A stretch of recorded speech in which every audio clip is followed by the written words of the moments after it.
मुख्यमंत्री जी के गृह जिले में जहरीली शराब से मरने वालों की संख्या अब तक 11 पहुंच चुकी है।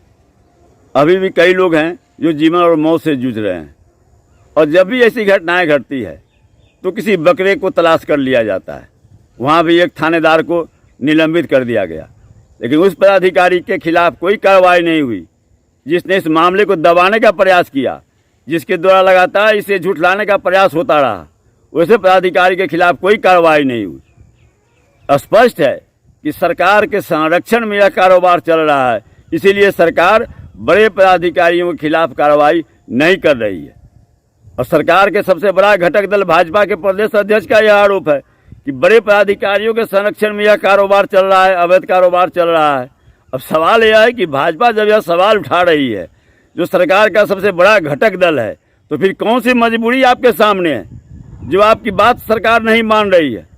तो यह केवल लोगों को बेवकूफ़ बनाने का, लोगों को गुमराह करने का जो आप यह प्रयास कर रहे हैं और काम कर रहे हैं, इसे लोग अच्छी तरह से समझ रही है।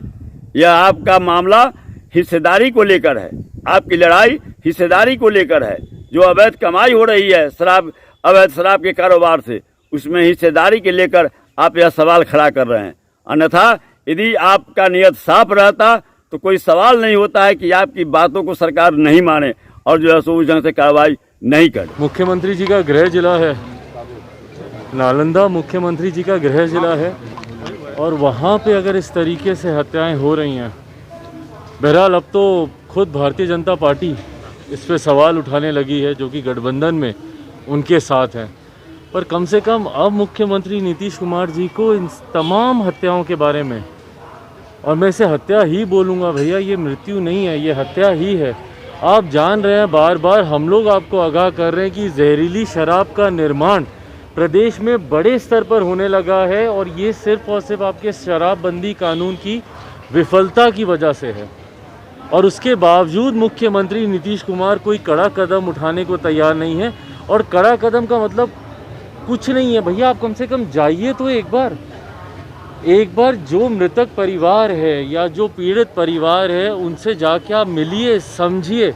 आज तक आप बता दीजिए कोई एक परिवार जहां पर जाकर मुख्यमंत्री नीतीश कुमार मिले हों, किसी एक परिवार से जिसके घर में जहरीली शराब पीने से इस तरीके की मृत्यु हुई हो, उससे जाकर अगर मुख्यमंत्री मिलते तो उन्हें पता चलता कि भैया अवैध शराब का निर्माण का कार्य किस तरीके से हर जिला में नहीं, हर विधानसभा में नहीं, हर प्रखंड में नहीं, बल्कि हर पंचायत में अब उसका निर्माण होने लगा है। तो जब तक आप जाएंगे नहीं, आप समझेंगे नहीं कि ये गोरख धंधा ये कैसे चल रहा है, और जब तक आप इस बात को समझेंगे नहीं, आप इसको सुधारने का आप कदम नहीं उठा सकते। अब तो आपके गृह जिले में ये चीज़ हो गई है, आपके गठबंधन के साथ ही भारतीय जनता पार्टी आपके ऊपर उंगलियां उठाने लग गई है।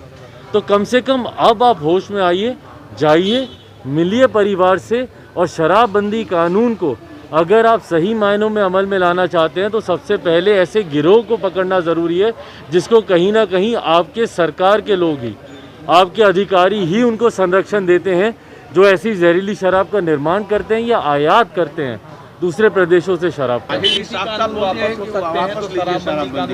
देखिए अभी आपस में गठबंधन में इन लोगों का क्या है, एक सुर है नहीं है। बहरहाल जहाँ तक रही बात लोक जनशक्ति पार्टी रामविलास की, इस बात को हम लोग शुरू से कहते हैं कि शराबबंदी कानून का हम लोग समर्थन करते हैं, पर इस कानून की आड़ में जो एक गोरख धंधा चल रहा है, जिस तरीके से अवैध शराब का जो एक व्यवसाय शुरू हो गया है, उसके हम लोग खिलाफ हैं। एक भ्रष्टाचार का एक बड़ा अड्डा इन्होंने शुरू कर दिया है।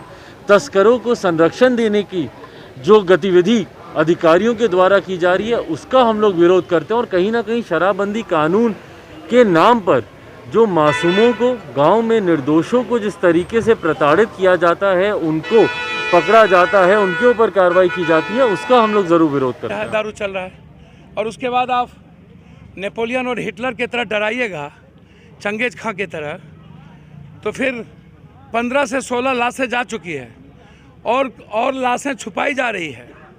तो ये जो हालात हैं, मैं पहले कहूँगा दारू यदि आप तय कर लिए हैं, सुप्रीम कोर्ट का भी गाइडलाइन नहीं मानेंगे, हाई कोर्ट का भी नहीं, और आपके बीजेपी घटक दल भी यही कहता है, तो कितने लाश के बाद दारू रुक जाएगा पहले तो ये तय कर लें। कितने माफिया पकड़ाए, कितने नेता जेल गए हैं, क्या वो लोग दारू नहीं पीते हैं? क्या पदाधिकारी दारू नहीं पीता है? क्या 60-40% न्यायालय में दारू नहीं पिया जाता है? न्यायालय दारू नहीं पीता है। पार्टी क्या मांग करती है? सर मांग तो पप्पू यादव लड़ते लड़ते माफियाओं के खिलाफ मैं मांग करता हूं, पहले उसकी संपत्ति तो जब्त हो। सबसे ज़्यादा नालंदा, सोसराय से लेकर के हरनौत सबसे ज़्यादा शराब तस्कर बिहार में यही तो है। ड्रग्स स्मैक्स आप हर हाथ में दे दिए। पहले आप हर छत पर टावर के तरह दारू का दुकान खुलवा दिए। जब नशा एकदम ब्लड में जहर जा चुका, उसके बाद आप सुधारवाद बात कर रहे हैं। तो आप किसान का आंदोलन पर पुनर्विचार हो सकता है, तो इस पर भी आपको पुनर्विचार करके तरीका चेंज करना चाहिए। आप गली गली मत खोजिए, गांव में मत खोलिए, लेकिन जहरीली शराब को तो रोकिए। तो किन अधिकारियों पर गाज गिरना तय माना? मैं तो पहले कहा कि इसमें एसपी भी आते हैं, इसमें डीआईजी भी आएंगे, इसमें डीएसपी भी आएंगे, इसमें नेता भी आएंगे, प्रभारी मंत्री सबसे ज़्यादा आएंगे, जिसको आपने जिम्मेदारी दी है तो प्रभारी मंत्री आएंगे। और सबसे ज़्यादा जो सरकार के मंत्री, एमएलए, एमपी का पैसा इन्वॉल्व है दारू में, और जो शराब माफिया पैसा पहुंचाता है, उनकी संपत्ति जब्त होनी चाहिए और उसको जेल भेज करके अविलंब एसपीडी ट्रायल करके सजा दिलानी। जो हुआ कैसे देखते हैं? ये बहुत दुर्भाग्यपूर्ण घटना है और जो लोग भी इसमें दोषी हैं उनको सख्त से सख्त सजा मिलनी चाहिए। कि शराबबंदी कानून को लेकर के हमारे नेता श्री जीतन राम मांझी जी ने कई बार अपनी स्थिति स्पष्ट कर दी है। हमारे दल का स्पष्ट मानना है कि जब केंद्र सरकार कृषि कानून वापस ले सकती है, तो आखिर शराबबंदी कानून को वापस लेने में बिहार सरकार क्यों कतरा रही है? देखिए, किसी भी कानून को वापस लेने के लिए प्रतिष्ठा का सवाल नहीं बनाना चाहिए। आज जिस तरीके से सूबे के हर जिले में शराबबंदी कानून के कारण जहरीली शराब बिक रही है और जिससे गरीब गुरबों की मौत हो रही है, ये निसंदेह सरकार के ऊपर सवालिया निशान खड़ा कर रहा है। तमाम लेटेस्ट खबरों को सबसे पहले देखने के लिए सब्सक्राइब करें डिजिटल न्यूज़ 20।